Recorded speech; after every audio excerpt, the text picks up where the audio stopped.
Pag-usapan natin, anong vendo ang bagay sa'yo?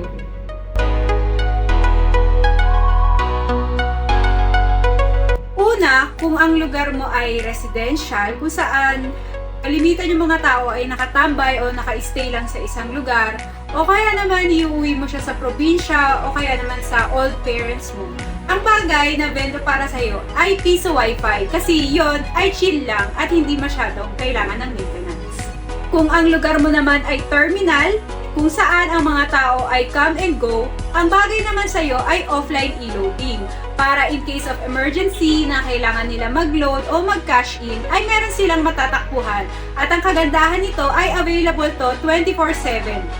Kung ang lugar mo naman ay karinderya, may tindahan, o kaya naman may mini grocery ka or clinic, kung saan ang tao ay saglitang nag-i-stay pero come and go din naman sila, ang bagay na vendo naman sa'yo ay 4-in-1, kung saan pwede na silang mag-piso wifi kapag nag-i-stay sila, o kaya naman kailangan nilang mag-load or mag-cash in doon sa inyong vendo.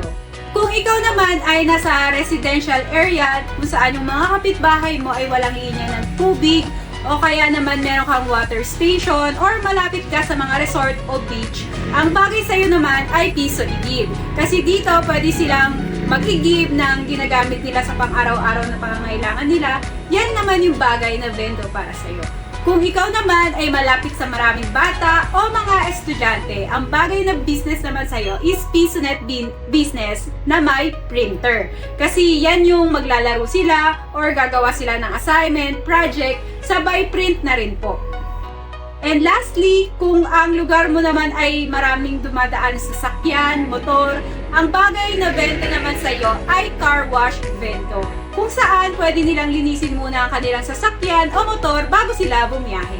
Kung interesado ka, ay i-click mo lang ang link sa aming bio para makapag-check out. Maraming salamat mga kanegosyo!